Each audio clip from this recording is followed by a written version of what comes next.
What's going on, football world? This is another X's and O's video, and on this video I will be discussing basic coverage rules for a cover 2 man.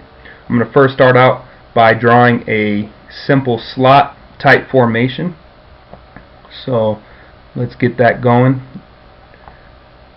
Guard, tackle, and then we'll place our quarterback in the back like so. And then now let's go ahead and put in our wide receivers. So we'll put X outside the numbers. We'll put our Y away, X, Y, and Z over there. Let's put our H in the slot. Have an H in the slot, and then we'll put our tailback to the left side of the quarterback.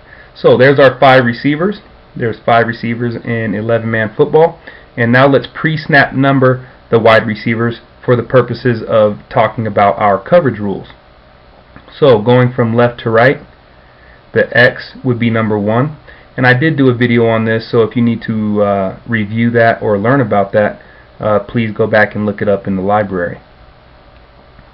But again, from left to right, H would be number 2, and your tailback would be number 3. Going from right to left, your Z would be number 1, and your Y, or your tight end, would be number 2. Okay, so there's our 5 wide receivers. There's our formation, a simple slot formation, and it gives us immediate threats on the outside with 2 receivers. So let's use that. I'm going to go ahead and put in a simple defense. I'm going to use a 4-3, so there's a 5, a 1 technique, 3 technique, and your other defensive end would be a 9. And so there's our 4-man defensive line. You can run cover 2 man out of multiple defensive fronts. I'm just using a 4-3 for the purposes of this video. I like the cover 2 man because it's a hybrid defensive coverage. You're mixing man concepts with zone concepts, and we'll get into more of that here in just a little bit. But I also like the cover 2 man because it's really effective against the pass if you have good matchups, and your D lineman can get to the quarterback with just a natural rush. The last reason why I really like the cover 2 man, it's easy to install from the coach's perspective, and I found it to be really easy for players to pick up and learn because the rules are very simple.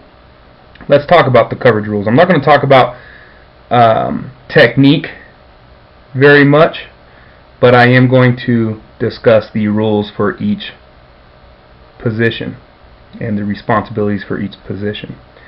So let's talk about the corners. Either corner, whether left or right, is going to be responsible man to man for covering the number 1 wide receiver to their side.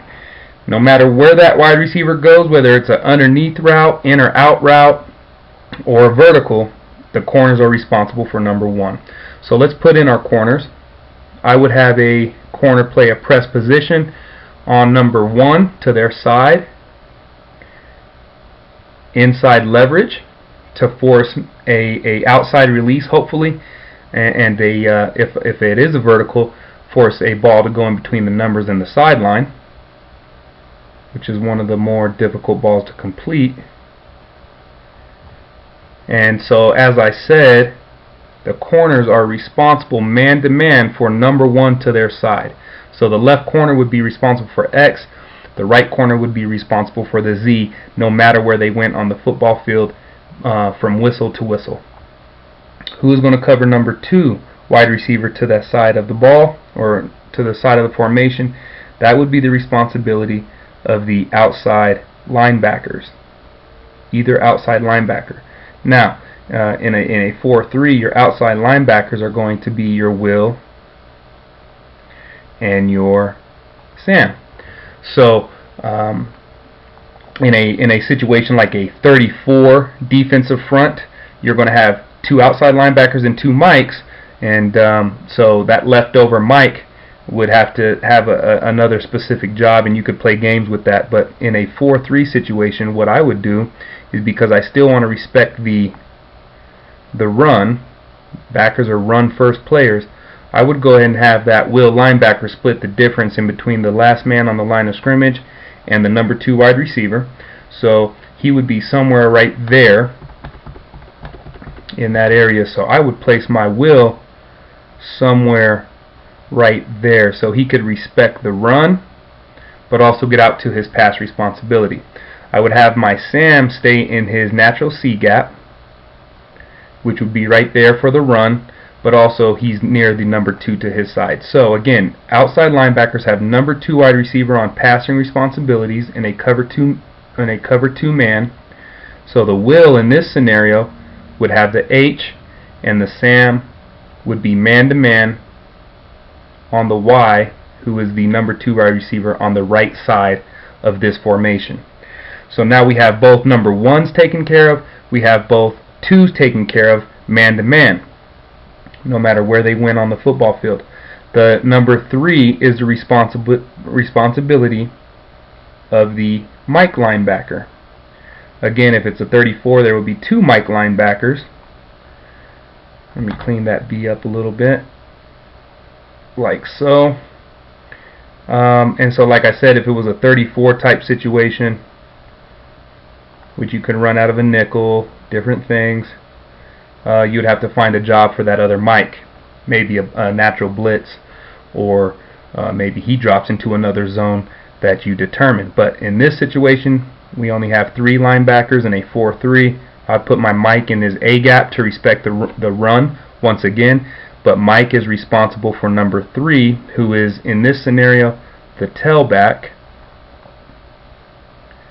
and so he would have the tailback man-to-man wherever he may go. So with that being drawn up, you can now see that in this hybrid coverage, that is the man aspect. That is the man aspect of the cover 2 man. Okay, just like so. Now let's get into the zone aspect. Let's put in our safeties. Safety responsibility is just like the basic coverage rules that I discussed in the cover 2 video, which you can again go back and review or learn about. But your free safety,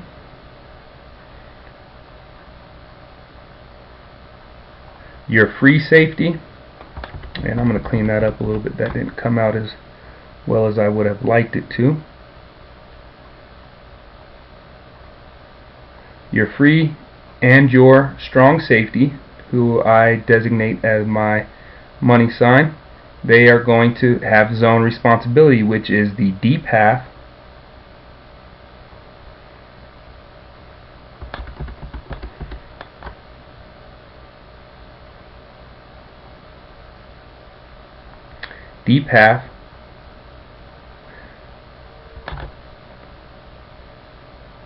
to their side of the football field. And I'll just put to their side. Alright, so let's divide the field in half. We go from behind the quarterback. I have done this cover 2 man diagram on a underneath zone template, but really the underneath zones are insignificant because we're not really running underneath zones. Underneath we are running man. Over the top we are running a zone though with our deep half players, who are free safety and strong safety. So I would have my free safety. This would be a right call. So on basic rules, I would have my free safety on the left side or on the weak side of the formation, 12 to 15 yards off the ball depending on down and distance, 5, 10, 11, 12. So there's my free safety sitting over here,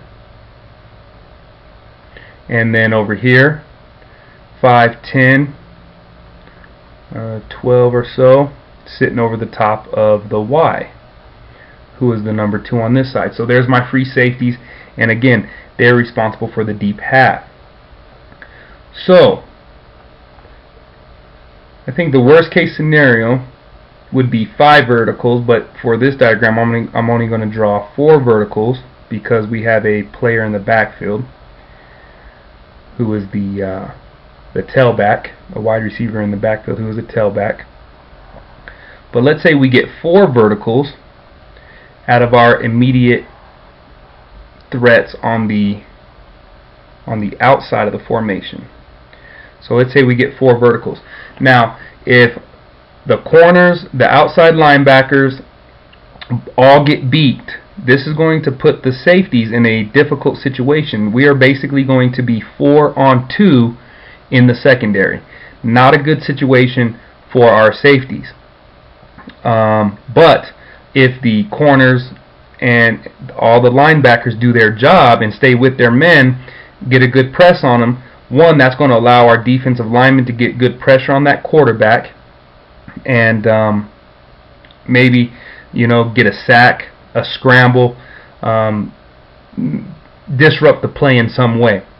If they get good coverage on these underneath, out of your underneath players, which we are hoping and trusting that they can do, this is going to be a good situation, because if the corners, which should be able to stay with the number 1 because of their skill set and their athletic ability, and that's going to handle the number 1s. Okay. Now your more difficult matchups, your slot receivers with your outside linebackers, or on a good receiving tight end, if they happen to get beat, you're gonna have a bracket situation. You're gonna have your linebacker more than likely in a trail position and your safety over the top. That should be a hard ball for the quarterback to fit in to those slots. So worst case scenario, 4 on 2 in the secondary. Best case scenario, you're going to be 6 on 4. 6 defensive players to the 4 wide receivers running the vertical. So and then let's say if we had the tailback running some type of swing to replace the 1, that's going to be an easy run for the Mike. So in this situation, let's look at the free safety. The free safety is covering his deep half. Okay, and he's basically going to sit back, take the first immediate threat on the vertical. Could be the 2, or if he needs to get out over the top of number 1, he can do so. Same thing for the strong safety. Strong safety is already over the top of number 2, so he can stay over the top of number 2 to help out with those slot receivers and help out the linebackers. Or if that's not a immediate threat, or the ball is delivered to the outside, he can provide support over the top of number 1 to the outside.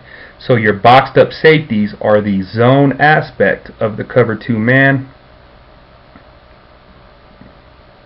and therefore you have your hybrid coverage, and it's a nice coverage. Again, easy rules, immediate pressure on the receivers that your defensive players are responsible for, and as always, it's a chess match. You got to know the strengths and weaknesses of all defensive and defensive coverages. But I like the cover 2 man for those reasons. Easy coverage rules, provides a lot of cushion on the backside, immediate pressure on the receivers, allows time for your defensive linemen to get a pass rush on the quarterback, disrupt the play in the backfield, and so there's a lot of pros for the cover 2 man. And it's worked well in the past for me. Hope this has added to your knowledge of the game of football, and whether you are a player, a coach, or a fan, please like the video, subscribe to the channel, and if you have any ideas for future videos or would like to see something, please leave a comment or email me at xsandOs.cs@gmail.com, and thanks for watching.